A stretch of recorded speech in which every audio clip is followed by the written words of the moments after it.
அப்படியா? அப்படி இருந்த போதிலும் இந்த மாபெரும் மக்கள் சபையிலே ஒரு பெண்ணாக வந்திருக்கிற போது நான் யாரு, எந்த நாட்டை சேர்ந்தவன், எதற்காக வந்திருக்கிறேன், என் பேர் விளைக்கும் நாங்க சொன்னால் புரியுமா? அப்படியா?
மல்லிகை முல்லிகை இருமாற்றி சென்றாமன மலர்களை மறைத்து வந்து பாதத்தில் வைத்ததை உண்டானால் இந்த மலர்கள் எல்லாம் வாடிவிடும் என்று சொல்லி இந்த மலர்களை எல்லாம் வைத்து தன் கணவர் பாதத்திலே பணிந்ததை உண்டானால் மலர்கள் எல்லாம் வாடிவிடும் என்று சொல்லி வாடிவிடும் என்று சொல்லி அன்பு என்ற ஒரு மலர் இருக்கிறதா?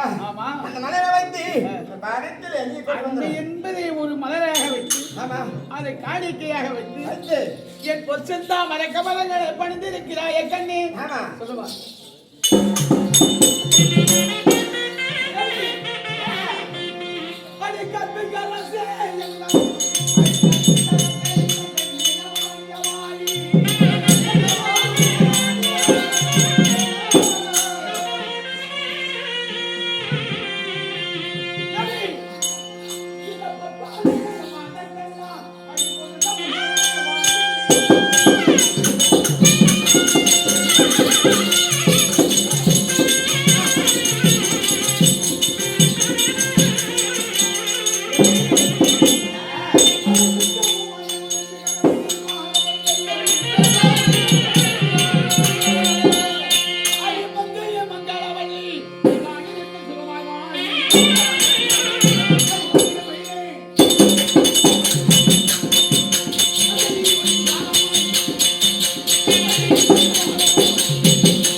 தேவி ஆமா என் பொற்செந்தாமரை கமலங்களை நீ ஓடி ஓடி வந்து படித்திருக்கிறாய். ஆமா செல்வங்கள் என்பது 16 இந்த 16 செல்வங்களை பெற்று ஆமா இந்த ஆயுள் இருந்து செல்வம் ஆமா மங்களத்தோடு ஆமா இன்று போல் எங்கென்று வாழ கடவுள் இருந்திரு அப்படியா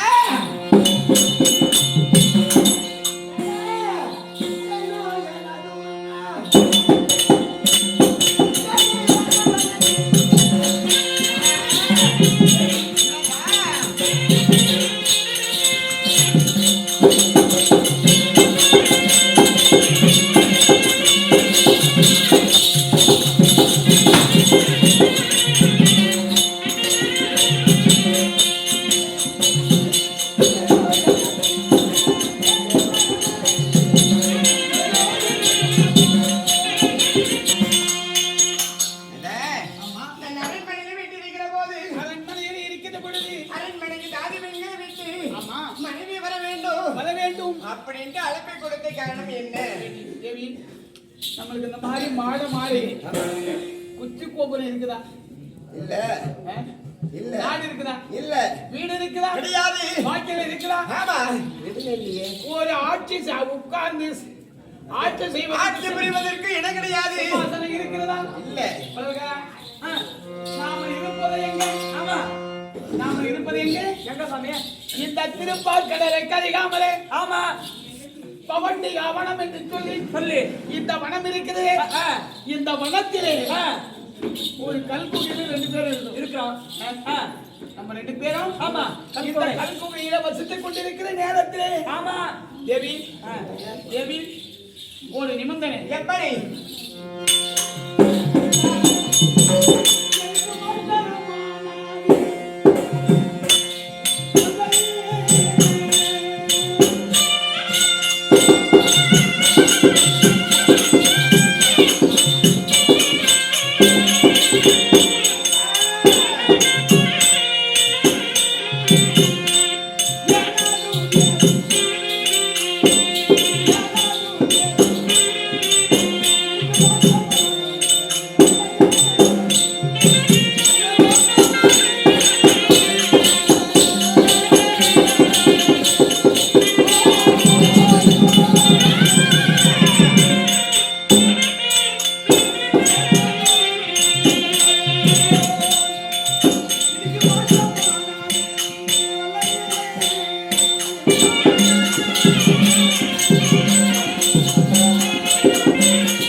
நீ ஆமா மனைவி உலகத்தில் எங்கெங்கு தேடினாலும் கிடைக்காது. ஆமா அப்படி என்று சொல்லி வாழ்த்தலாம் என்று சொல்லி சொல்லு வாயை திறக்கிறேன். ஆமா எனக்கு வாழ்த்துவதற்கு மனம் வரலை. எனக்கு நாவு புரட்டுகிறது. எனக்கு நெஞ்சமெல்லாம் உருகுகிறது. கண்ணே உன் முகத்தை பார்த்த உடனே காலையில் என்று சொல்லக்கூடிய கிளைக்க கதிரவன் உதயம் காலையில சங்கதிரோன் என்று சொல்லக்கூடிய உதய நேரம். உதய நேரத்தில் பார்த்தால் அந்த கதிரவன் எப்படி தோற்றமளிக்கிறதோ அது போல இருக்கக்கூடிய தோற்றம் இந்த நேரத்தில் உன்னை பார்த்து எப்படி இருக்கு தெரியுமா?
முகாரவித்தமாகப்பட்டது. அப்படியா தேவி?